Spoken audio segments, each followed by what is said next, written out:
Two lines, ठीक है, angle between two lines, दोनों लाइनों के बीच का एंगल हमें निकालना है। कैसे? मान लेते हैं कि ये हमारा वाई एक्सिस है और ये हमारी एक्स एक्सिस है। ध्यान से समझना, समझ में सब आ जाएगा अगर रिवाइज करके आए हो तो। ये एक्स एक्सिस है, ये वाई एक्सिस है, दो आपके एक्सिस हो गए हमारे पास। तो अब इन एक्सिस में हम क्या कर रहे हैं कि हमें दो लाइन चाहिए। मान लेते हैं कि कोई दो लाइन जो है L1 L2 जा रही थी। मान लेते हैं ये कोई लाइन जा रही थी L1, ठीक है, यहाँ पे L1 नाम दे देता हूँ, और ऐसे ही कोई लाइन जा रही थी इधर L2, है ना, इसको लाइन को L2 बोल देते हैं।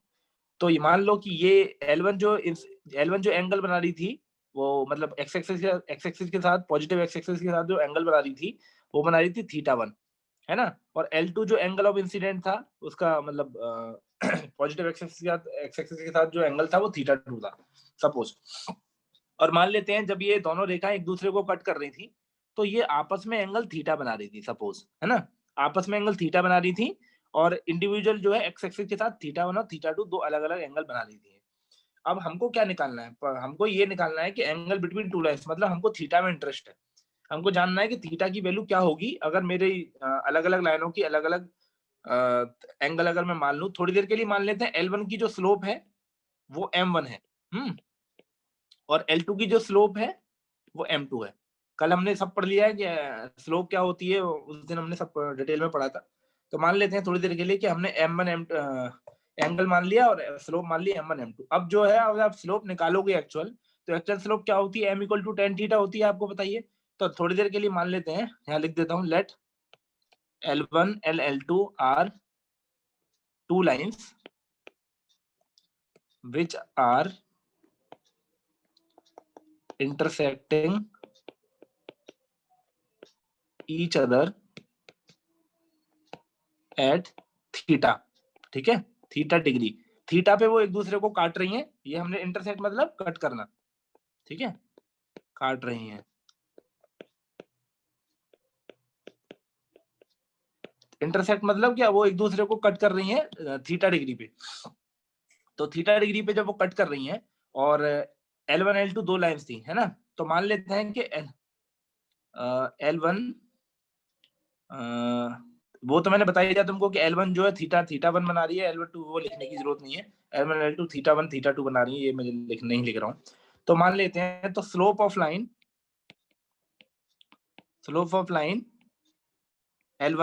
L1 की बेटा स्लोप क्या होगी? मान लेते हैं M1 है, तो M1 equal to tan theta मैंने बताया फॉर्मूला होता है, तो tan ऑफ θ1 हो जाएगा यहाँ पे, क्योंकि θ1 एंगल बना रही है इसके साथ L1 के साथ, तो ये हो जाएगी लाइन 1 की स्लोप। और लाइन 2 की स्लोप क्या हो जाएगी? स्लोप ऑफ लाइन L2 की स्लोप क्या हो जाएगी clearly? M2 equal to tan theta होता है स्लोप का फॉर्मूला, तो tan θ2, वहां से θ2 बना रही है, ये क्लियर है। अब थोड़ी सी ना मैं बेसिक की ओर जाऊंगा, थोड़ा ये M1 M2 की स्लोप लिखने के बाद मुझे थोड़ा सा बेसिक की ओर जाना है, जहाँ पे मैं तुम्हें समझा सकूं। देखो दो तीन चीजें होती है ट्रायंगल की, कुछ प्रॉपर्टी होती है, कोई भी ट्रायंगल होता है ना, कोई भी ट्रायंगल अगर मान लो इस तरीके का कोई ट्रायंगल बन रहा है सपोज, एक सेकंड,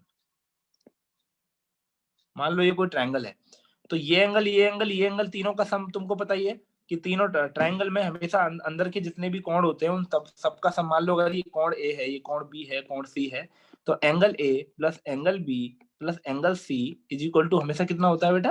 180 डिग्री। ये सबको पता है ना, ये क्लियर होंगे सब इसमें। तो जो भी तुम्हें इंपॉर्टेंट लगता हो तो नोट कर लेना अपने हिसाब से, मैं मिटा दूंगा अभी थोड़ी देर में इसको, है ना। तो मान लेते हैं कि ये इस तरीके से जो है रेखाएं जा रही थी तीनों, ऐसे जा रही थी कुछ, थोड़ी देर के लिए ऐसे मान लेते हैं ना। तो ध्यान से देखो, किसी भी ट्रायंगल में ये एंगल प्लस ये angle A plus angle B हमेशा इसके जो आखिरी वाली भुजा है इसके ऑब्ट्यूस एंगल के बराबर होता है। ये ट्रायंगल की प्रॉपर्टी रहती है कि मान लो कि ये जो बाहर का एंगल मैंने जो बनाया है इसको मान लेते थोड़ी देर के लिए थीटा, तो ये theta will always be equal to, पता है क्या? Angle A plus angle B. किसी भी ट्रायंगल में जब आप कोई ट्रायंगल ड्रॉ करोगे तो ये थीटा जो है हमेशा, ये जो एंगल है ये इस वाले एंगल प्लस इस वाले एंगल के बराबर रहेगा, ठीक है। इन दोनों का आप सम करोगे ना तो ये एंगल हमेशा जो है इसके थीटा जो है angle A plus angle B के बराबर है। एक तो ये प्रॉपर्टी होती है। दूसरी प्रॉपर्टी क्या है कि मान लो कि ये दो पैरेलल रेखाएं, और इनको कोई बीच में रेखा कट करती है, कोई तिर्यक रेखा उनको बीच में से काटती है, तीसरी रेखा कोई काटती है, तो एंगल ऑफ इंसिडेंट जो होता है ना, लाइन 1, मान लो ये लाइन 1 है, ये लाइन 2 है, ये पहला केस है ट्रायंगल वाला, ये दोनों नोट कर लेना तुम। दूसरा केस ये कि L1 L2 जो मान लेते हैं कि दो L1 L2 लाइन पैरेलल थी, तो जो तीसरी रेखा L3 इनको काटेगी, मतलब काट रही है सपोज, तो इनका एंगल ऑफ इंसिडेंट ना हमेशा सेम रहेगा। अगर ये थीटा है ना, तो ये एंगल भी अपने आप थीटा हो जाएगा। ये कुछ प्रॉपर्टी होती है, हर प्रॉपर्टी मैंने बता नहीं रहा हूँ, जो मुझे लग रहा है जरूरत पड़ेगी उनको उनको लिख रहा हूँ, है ना। तो थीटा ये वाला जो एंगल है, ये हमेशा इस वाले एंगल के बराबर आएगा। क्यों? क्योंकि एंगल ऑफ इंसिडेंट इस लाइन से हमेशा, क्योंकि ये जो लाइन है ना पैरेलल, अगर कोई तीसरी लाइन भी पैरेलल डाल दूंगा मैं, नहीं ये L1 L2 के पैरेलल में एक और लाइन पुट कर दूंगा ना, तो L3 उस लाइन के साथ भी थीटा एंगल ही बनाएगी हमेशा।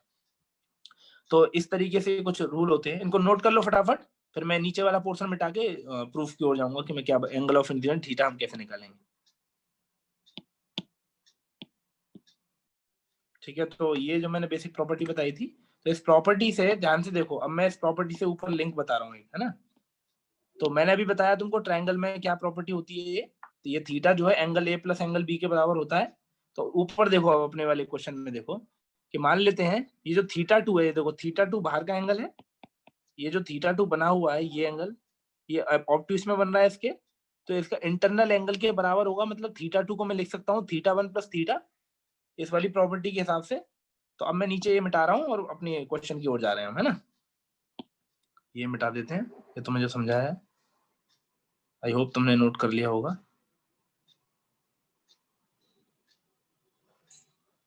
ठीक है, अब इसकी ओर चलते हैं जरा। तो यहाँ से थीटा 2 मैं लिख सकता हूँ बेटा क्लियरली, थीटा 2 बराबर थीटा 1 प्लस थीटा। ये प्रॉपर्टी समझ में आ गई कि थीटा 2 जो थीटा 1 प्लस थीटा के बराबर कैसे हुआ है। ठीक है, इतना हमें समझ में आना चाहिए था। अब मान लेते हैं कि थीटा की वैल्यू अब हमें पता लग गई कि भाई थीटा क्या है, थीटा 1 प्लस थीटा। तो यहाँ से थीटा की वैल्यू निकाल लेते हैं। थीटा बराबर क्या हो गया, थीटा 2 माइनस थीटा 1। यहीं से जब थीटा निकालोगे थीटा 1 उधर जाएगा तो माइनस हो जाएगा ना, तो थीटा 2 माइनस थीटा 1। अब थीटा 1 माइनस थीटा 2 तो लिख दिया। अब आप एक काम करो, दोनों तरफ टेन थीटा ले लो। दोनों तरफ आप जब टेन थीटा लोगे तो tan theta will be equal to क्या हो जाएगा, tan of theta 2 minus theta 1, है ना। आपने टेन थीटा ले लिया। तो अब इसको जरा फर्दर सॉल्व करके देखते हैं। टेन थीटा, अब यहाँ पे देखो ten of theta 2 minus theta 1 लिखा हुआ है, तो टेन ए माइनस बी लिखा हुआ है, kind of tan A minus B लिखा हुआ है ना, थीटा 2 माइनस थीटा 1 अगर है तो tan of A minus B का फॉर्मूला लगा दो simple, tan A minus tan B upon 1 plus tan A tan B. ये फॉर्मूला होता है tan theta tan A minus tan B का, तो यहाँ लगा देते हैं। तो टेन थीटा बराबर हो जाएगा यहाँ से टेन ए मतलब tan theta 2 minus tan theta 1 upon 1 plus tan theta 2 into tan theta 1। ठीक है, देखो ये मैंने फॉर्मूला लगा दिया simple, tan A minus tan B का। यहाँ पे ये जो फॉर्मूला है ten A minus tan B का लग गया। अब यहाँ से देखो ध्यान से, अब हम क्या करेंगे, अब हम करेंगे कि मान लेते हैं, ऊपर देखो ध्यान से मैंने क्या लिखा है, जो आपने टेन थीटा 1 था वो क्या है, एक्चुअल में m1 है, मतलब स्लोप है उसकी लाइन 1 की, L1 की स्लोप है। और टेन थीटा जो है वो लाइन 2 यानी L2 की स्लोप है, ये क्लियरली हमने निकाला हुआ है पहले, लाइन 2 की स्लोप और लाइन 1 की स्लोप। तो उनकी वैल्यू पुट करके देखते हैं, है ना।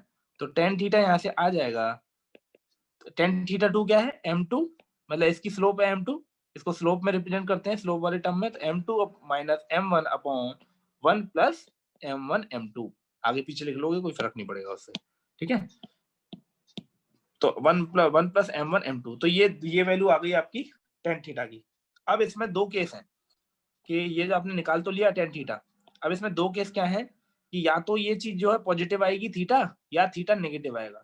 मतलब पॉजिटिव मतलब कि जो अभी है, अभी तुमको दिख रहा होगा थीटा जो है ये दोनों चार दीवारी में बंद है, तो ये 90 डिग्री से छोटा है ना। अभी तो तुम्हें एक्यूट एंगल दिख रहा है, तो तुम्हारा सिंपल आंसर हो जाएगा, कोई समस्या वाली बात नहीं है। लेकिन इसके भी दो केस बनते हैं, और यहाँ क्लियरली एक चीज और लिख दो कि 1 प्लस m1 m2, अब चूंकि m1 m2 हर में है ना, 1 plus m1 m2, this can not be zero. ये मुझे लिखने की जरूरत नहीं है, मैंने हजारों बार लिख दिया, वो हर क्वेश्चन में लिखता हूँ कि हर कभी जीरो नहीं हो सकता है, हर कभी जीरो नहीं हो सकता है। तो उसी हिसाब से हमें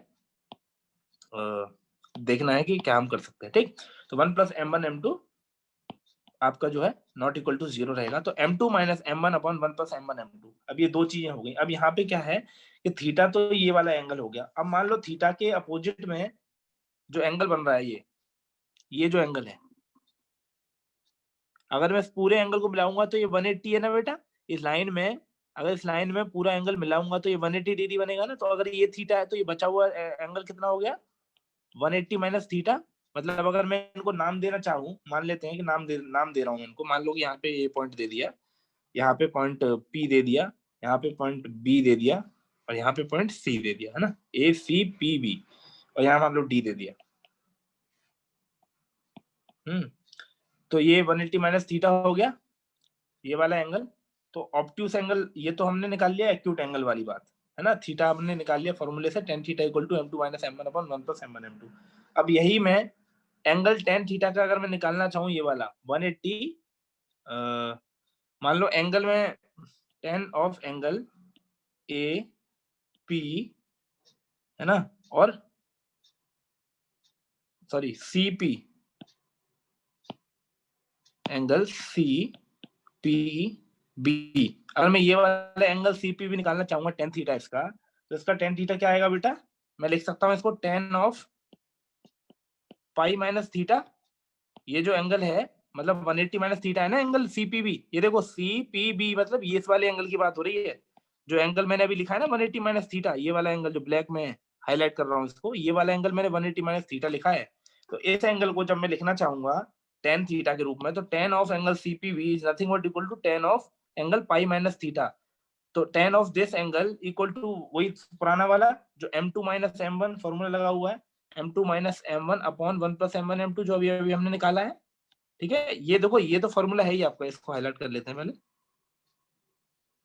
तो अब मैं उस वाली चीज के लिए निकाल रहा हूँ कि मान लो अगर आपको पाई माइनस थीटा दूसरे एंगल के लिए अगर आप जा रहे हो, तो tan 180 माइनस थीटा सबको पता है कौन से क्वाड्रेंट में आएगा, सेकंड क्वाड्रेंट में।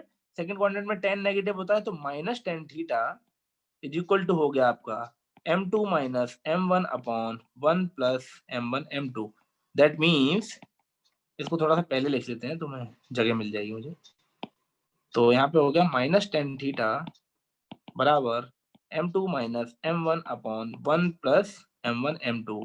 दैट मीन्स कि tan थीटा की दो वैल्यू आ गई, minus of m1 m sorry minus of m2 minus m1 upon 1 plus m1 m2। अभी अभी हमने ऊपर देखो पॉजिटिव निकाला थीटा, अब थीटा नेगेटिव आ गया। कैसे आ गया बेटा नेगेटिव, क्योंकि आपने जो है उसके जो सप्लीमेंट्री एंगल है ना 180 माइनस थीटा, दूसरे वाले एंगल के लिए आप चले गए, तो वहां से आपने tan थीटा। इसका मतलब ये हुआ कि tan थीटा की वैल्यू आइदर पॉजिटिव रहेगी आइदर नेगेटिव रहेगी, जब भी। वो डिपेंड करेगा किस चीज पे, कि आपका एंगल ऑफ जो थीटा एंगल है वो एक्यूट है या ऑब्ट्यूस है। इन दोनों की कंडीशन में अगले पेज पे लिखा दूंगा। तो tan थीटा आपकी मतलब फॉर्मूला सेम है, m2 minus m1 upon 1 plus m1 m2, बस आगे प्लस माइनस लग जाएगा। मतलब मैं अल्टीमेटली यहीं पे ऊपर ही लिख देता हूँ कि बजाय नीचे ये तो तुम्हें पता है ये क्या चीज है, यहीं पे लिख देता हूँ कि प्लस माइनस इसी की वैल्यू है ना। तो फॉर्मूला आपका इंपॉर्टेंट यही हो गया कि जब कभी भी आपको दो रेखाएं कट करेंगी एक दूसरे को, उन दोनों की स्लोप अगर आपको पता है, तो आप उनके बीच का एंगल निकाल सकते हो कि वो ऑब्ट्यूस है या एक्यूट है ना। अगर नेगेटिव आया तो ऑब्ट्यूस है, पॉजिटिव आया तो एक्यूट एंगल है। इसका इसके एग्जाम्पल कराता हूँ अगले पेज पे। ठीक है, इसको सेव कर दिया है मैंने, आप नोट कर लो फटाफट। तो अभी हमने क्या पढ़ लिया, एंगल बिटवीन टू लाइंस।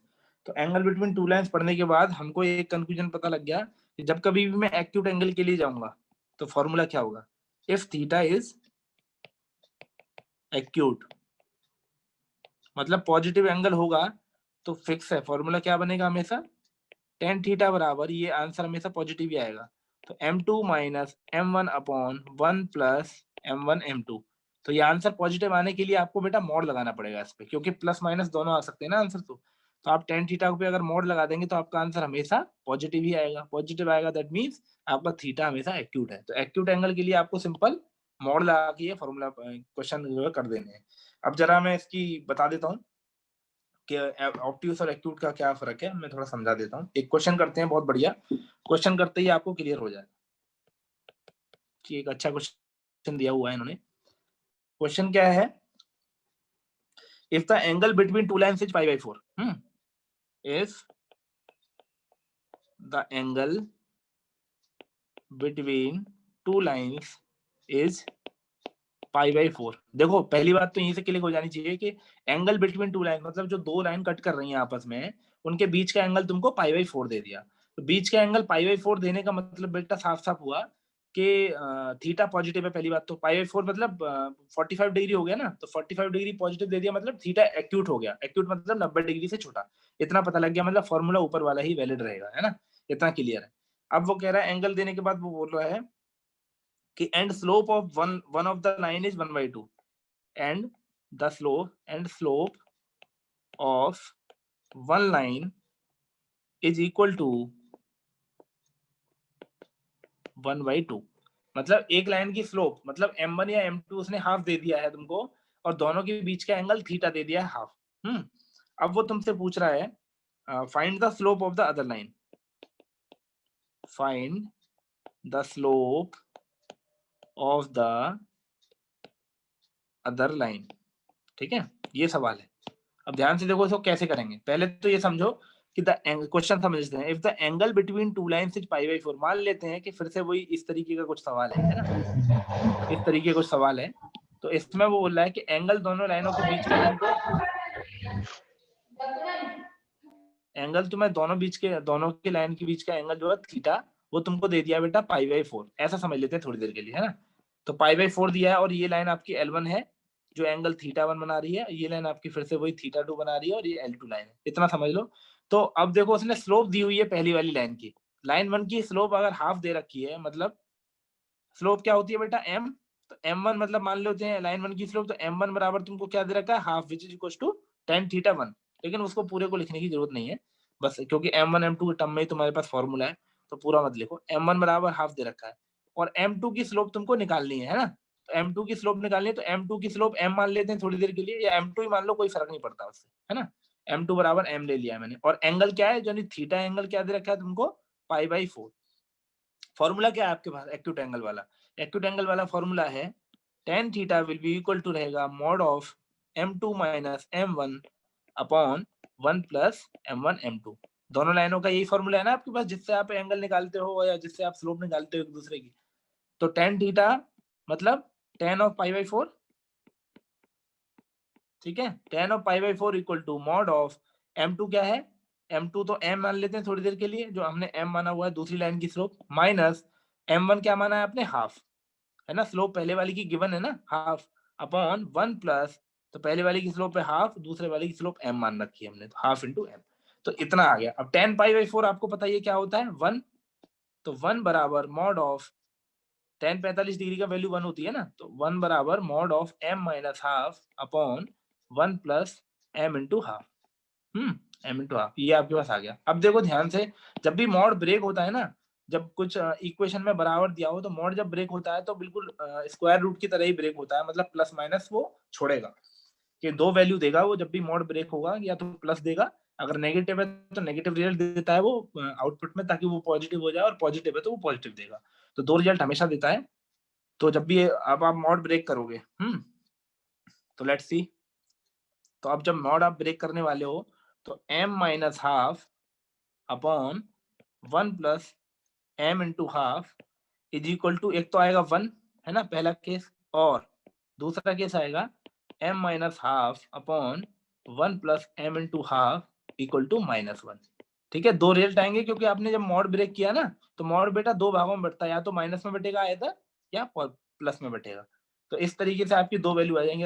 अब तो सिंपल इक्वेशन है, यहाँ पे क्या लिखा हुआ है, m minus half equal to 1 plus m into 1/2 is nothing but m/2।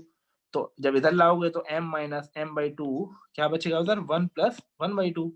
तो m में से m/2 हटेगा जाएगा तो m/2 बचेगा। m/2 बराबर इधर क्या आएगा 3/2। तो m बराबर यहाँ से क्या आएगा बेटा 3। तो पहली एक m की वैल्यू तो 3 आ गई इधर से। अब जरा देख लेते हैं राइट साइड से वैल्यू क्या आ रही है। राइट साइड से वैल्यू क्या आ रही है, तो m minus half is equal to -1 minus m/2। तो m plus m/2 will be equal to -1 plus half.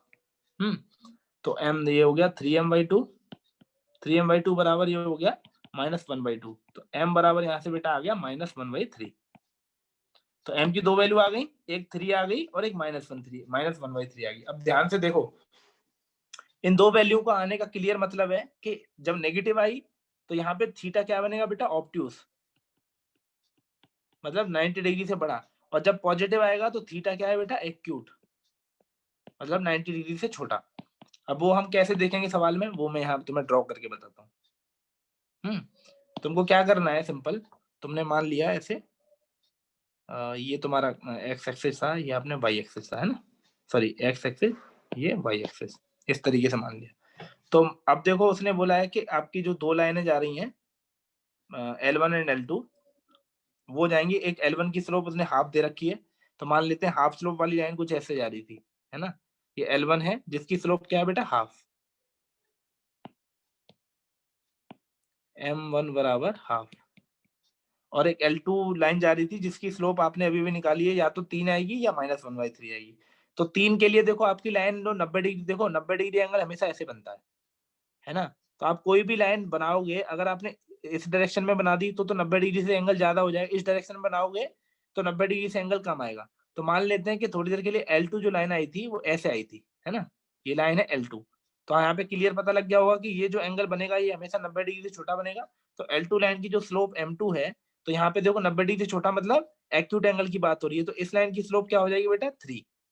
ठीक है, क्योंकि पॉजिटिव एम जो है पॉजिटिव लाना है हमें, है ना, पॉजिटिव लाओगे तब जाके आपको पता लगेगा कि ये लाइन जो एंगल जो है छोटा है 90 डिग्री से। अब दूसरा एंगल जो है नेगेटिव आया है, नेगेटिव आने का मतलब साफ है कि जो थीटा है वो ऑब्ट्यूज है, मतलब 90 डिग्री से बड़ा है। तो 90 डिग्री आपका यहाँ पे मैंने अभी बताया।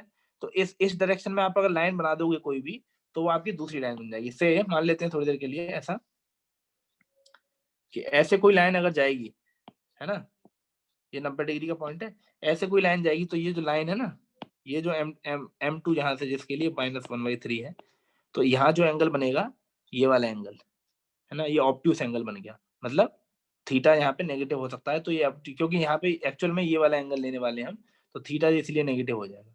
तो ये जो है ना, ये ऑब्ट्यूस एंगल बन गया, और यहाँ पे ये देखो जो है ये वाला जो एंगल है ये एक्यूट एंगल बन गया। समझिए, क्वेश्चन समझ में आया। नेक्स्ट क्वेश्चन इज के determine x that line so that the line passing through two coordinates makes 135 degree angle with the positive direction of x axis। मतलब ये कहना चाह रहा है कि आपको x की वैल्यू निकालनी है, फाइंड x। कब निकालनी है x की वैल्यू बेटा, so that the line passes through 3,4 and x,5। ये दो कोऑर्डिनेट दिए हुए, मान लो ये पॉइंट A है और ये पॉइंट B है ना। 3,4 x,5 makes an angle 135 degree with positive x axis. ठीक है, ये सवाल है। तो ध्यान से देखो, पहले तो आप ना लाइन बनाना सीखो कि आपकी मान लो अगर ये जो है x एक्सिस है और ये y एक्सिस है। अब आपको क्वेश्चन होने लगेंगे, अब ज्यादा वक्त नहीं लगेगा। मान लो x एक्सिस ये है, y एक्सिस ये है, तो वो ये कहना चाह रहा है बेटा कि आपकी जो लाइन है वो पॉजिटिव एक्सिस के साथ कुछ एंगल बना रही है 135 डिग्री का। पॉजिटिव एक्सिस मतलब ऐसे इसके साथ कुछ एंगल बना रही है, ये एंगल उसने दिया हुआ है तुमको। और वो कह रहा है लाइन जो पास हो रही है दो पॉइंट से, A 3,4 और B x,5। तो देखो दो लाइनों से अगर कोई, दो पॉइंटों से अगर कोई लाइन पास हो रही है, तो आप उनसे इजीली ये निकाल सकते हो कि उनकी प्रवणता क्या है। तो आप स्लोप निकाल सकते हो, और स्लोप अगर आपको पता है तो वो tan थीटा के बराबर होती है। तो आपको एंगल भी पता है, ये एंगल ऑफ इंक्लिनेशन भी पता है आपको। तो निकाल के देखते हैं जरा। स्लोप हमने क्या पढ़ी थी, m बराबर y2 - y1 upon x2 - x1, यही पढ़ी थी ना हमने स्लोप। ठीक है, नॉर्मल स्लोप जो होती है, और ये tan थीटा के बराबर हो जाएगी, है ना। तो इसी को tan थीटा के बराबर करके एंगल हम निकाल सकते हैं। तो अब वो कह रहा है कि स्लोप आपको निकालनी है। तो देखो दो पॉइंट से आपको पता है, दो पॉइंट अगर ए और बी दे रखे हैं, उनसे कोई रेखा पास कर रही है, तो पहले वाले की कोऑर्डिनेट मान लेते हैं x1 y1 ए पॉइंट के, और बी पॉइंट के मान लेते हैं x2 y2, है ना। तो ए पॉइंट के कोऑर्डिनेट तुमको दिए हुए हैं 3,4, बी पॉइंट के कोऑर्डिनेट क्या है बेटा x,5। तो फॉर्मूला लगाओ अपने स्लोप का, y2 - y1, यानी y2 क्या है 5 माइनस y1 क्या है 4 अपॉन x2 - x1, x2 क्या है x माइनस x1 क्या है 3। तो ये फॉर्मूला लग गया आपका m बराबर 5 minus 4 by x minus 3 which is equal to tan theta, मतलब m जो है tan थीटा के बराबर होता है, यहाँ पे पूरा लिख देते हैं अलग से। तो m बराबर क्या होता है बेटा tan थीटा, आपको पता ही है। तो tan थीटा बराबर क्या हो गया 5 minus 4 is 1 upon x minus 3। ठीक है, ये आपको सिंपल भाषा में पता ही है।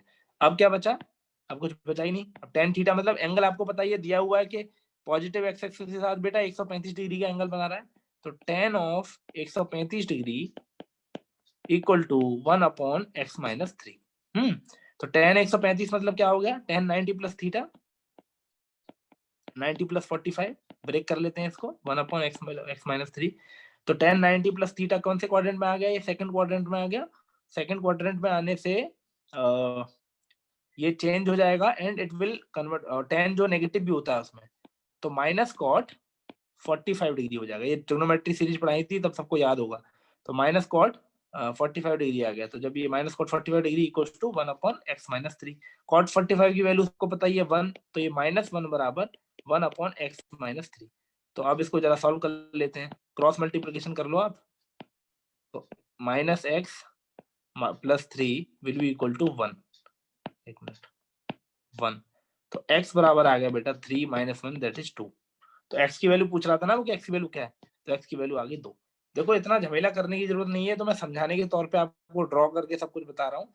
सिंपल, अगर जब जब आपकी प्रैक्टिस होती है अच्छी, तो आप सिंपल ये फॉर्मूला लगाओ m बराबर y2 minus y1 upon x2 minus x1, और इसको सीधा इक्वेट करो tan थीटा से। ये वाला फॉर्मूला लगाओ, सिंपल है, x की वैल्यू तुरंत आएगी। ठीक है, तो जिस तरीके से हमने किया है सही किया है हमने, है ना। नेक्स्ट क्वेश्चन है कि फाइंड द एंगल। अब इस बार आपको एंगल निकालना है ना। फाइंड द एंगल मतलब आपको स्लोप दी रही होंगी, फाइंड द एंगल, क्योंकि आप बिना स्लोप्स के एंगल नहीं निकाल सकते। तो find the angle between two lines, between the lines ऐसे करके लिख दो, between the lines joining points 0,0 and 2,3, मतलब इसमें एंड नहीं है, 0,0 2,3 and the points 2, minus 2 and 3,5।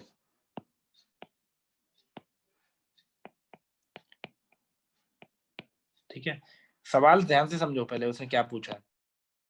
ये पूछा है कि आपको दो लाइनों के बीच का एंगल निकालना है, मतलब कोण निकालना है। जो लाइन जो दो है, वो एक लाइन तो इन दोनों कोऑर्डिनेट से पास कर रही है और एक लाइन इन दोनों कोऑर्डिनेट से पास कर रही है। तो दो कोऑर्डिनेट निकाल दिए आपको, x1 x2 y1 y2 simple, sorry x1 y1 x2 y2 simple. तो इस तरीके से आपको दो दो कोऑर्डिनेट दे दिए। तो अब वो पूछ रहा है कि मान लो पहली लाइन इससे निकल रही है, दूसरी लाइन दूसरे कोऑर्डिनेट से निकल रही है, तो उन दोनों लाइन जब वो एक दूसरे को कट करेंगी तो किस एंगल पे कट करेंगी। सवाल इतना सा है।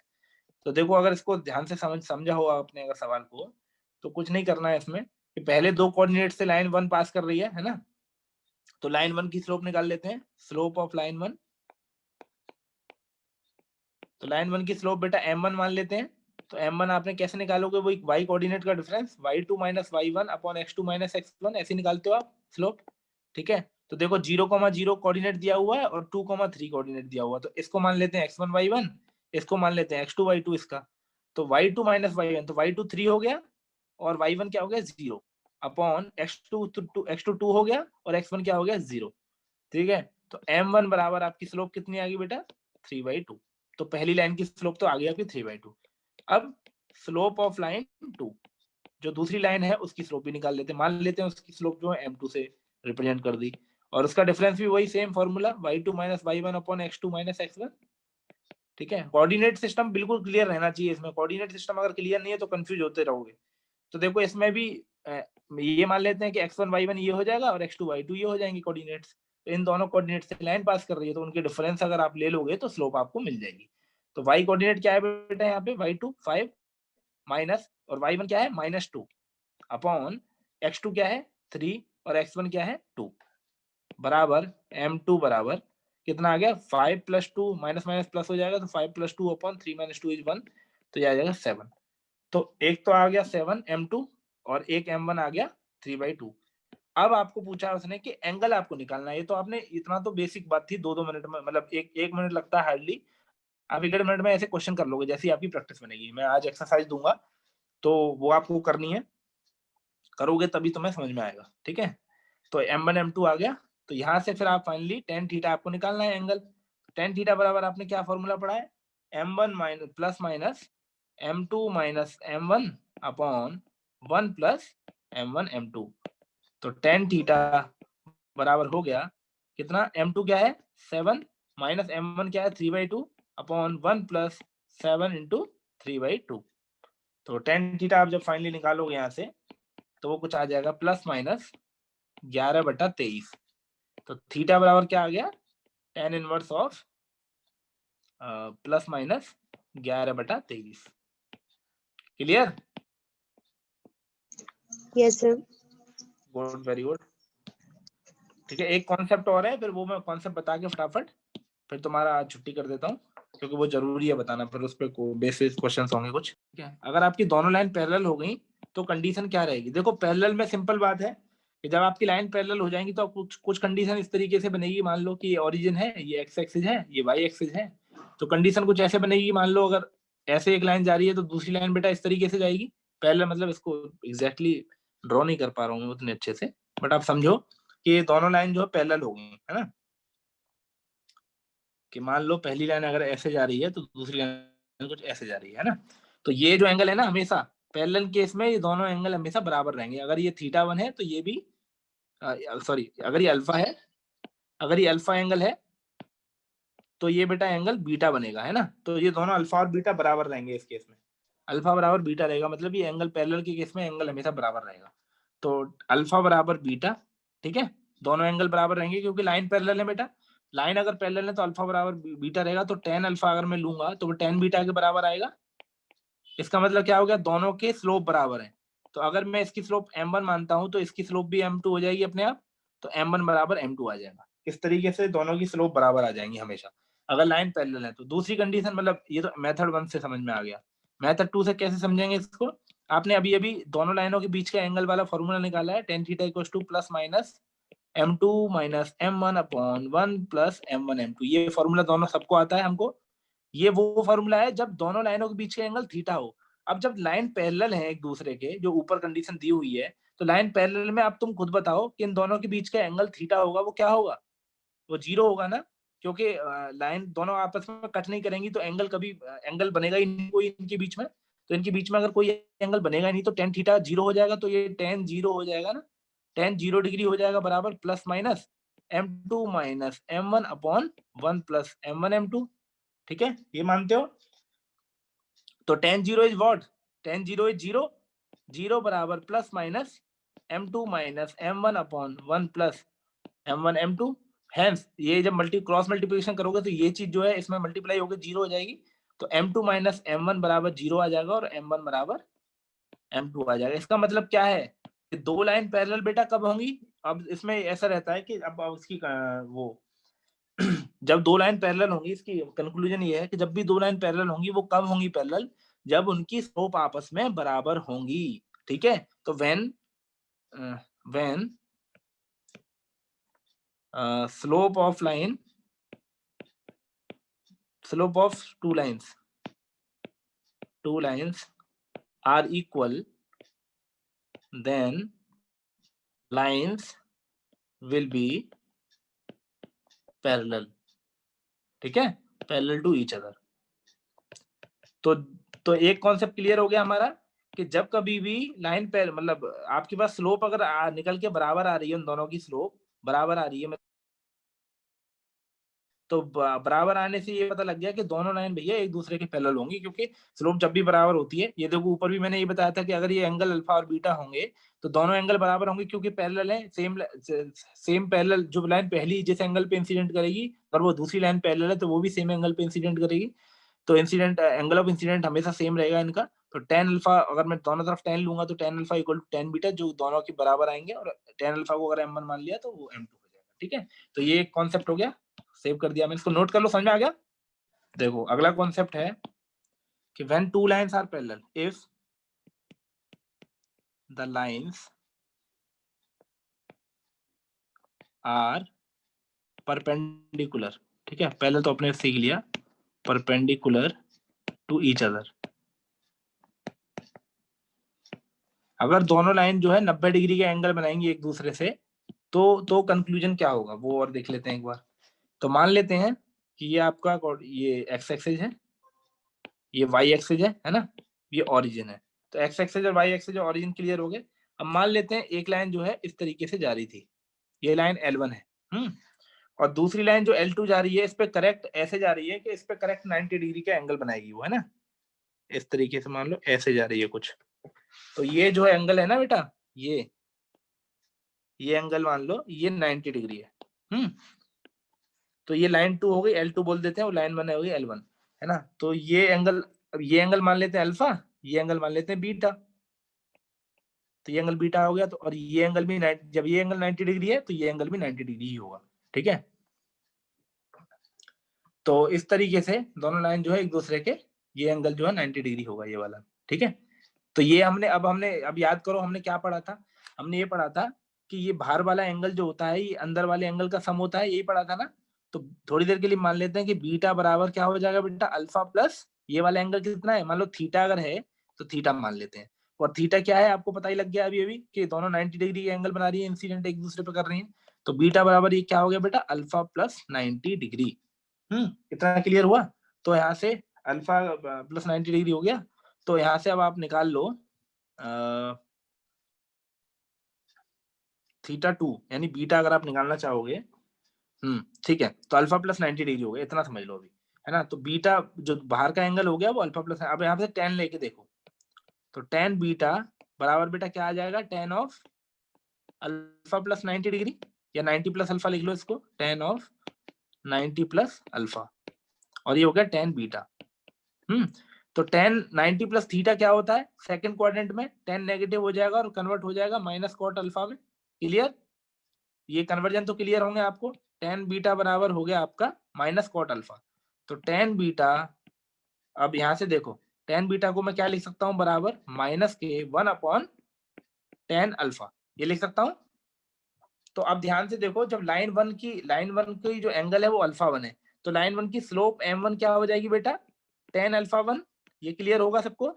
और ऐसे ही लाइन 2 की जो स्लोप है m2 वो क्या होगी, इंसिडेंट एंगल अगर बीटा है तो टेन बीटा, अल्फा 1 नहीं, not alpha 1, alpha only, tan alpha. और m2 क्या आ जाएगी, टेन बीटा, क्योंकि लाइन दूसरी लाइन का एंगल बीटा है।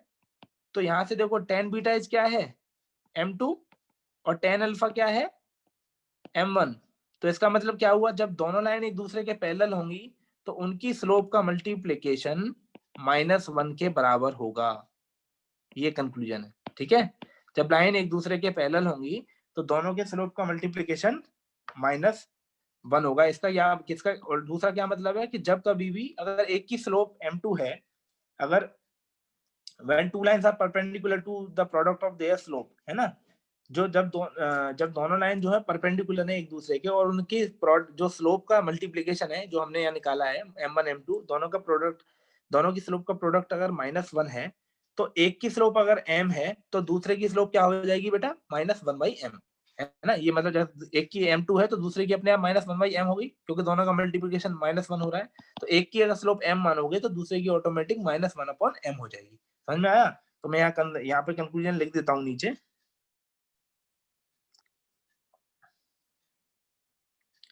hence two vertical lines are perpendicular to each other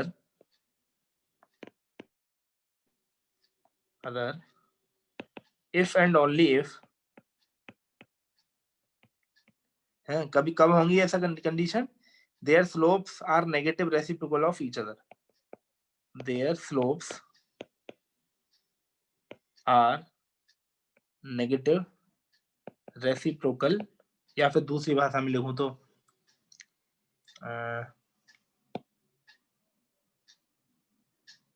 perpendicular होंगी, हाँ यही है वैसे, their their slopes are negative reciprocal to each other, ठीक है। मतलब एक दूसरे के उल्टे हैं। कैसे? मतलब आप दूसरी भाषा में, आसान भाषा में यहाँ पे लिख देता हूँ एक और चीज, अगर ये समझ में नहीं आ रहा है तो, कि लाइन अगर परपेंडिकुलर है तो उनके दोनों के प्रोडक्ट, अगर अगर लाइन लंबवत है यानी परपेंडिकुलर है, लंबवत है, ठीक है, तो उनके स्लोप्स का मल्टीप्लिकेशन का प्रोडक्ट, स्लोप्स का प्रोडक्ट यानी गुणा -1 होगा, है ना, पहली चीज, लंबवत है तो, है ना। और अगर एक की स्लोप -m है, अगर if m is the slope of a line, then -1/m is the slope of other line, है ना, स्लोप ऑफ अदर लाइन। इसका क्या मतलब है बेटा, कि दो तीन चीजें हो गई, दो वर्टिकल लाइन जो है कब परपेंडिकुलर होंगी, जब उनके स्लोप हमेशा रेसिप्रोकल होंगे एक दूसरे के, है ना। तो दूसरी भाषा में इसको ये मतलब हुआ कि अगर दोनों लाइन लंबवत है तो उनके स्लोप का प्रोडक्ट -1 होना चाहिए, और अगर m एक की स्लोप दे रखी है तो दूसरे की स्लोप अपने आप -1/m हो जाएगी। क्यों? क्योंकि m इंटू -1/m करोगे तभी तो -1 आएगा उनका गुणा, तो उनका प्रोडक्ट हमेशा -1 तभी आएगा जब एक की स्लोप अगर m मान लो, दूसरे की स्लोप ऑटोमेटिक -1/m हो जाएगी।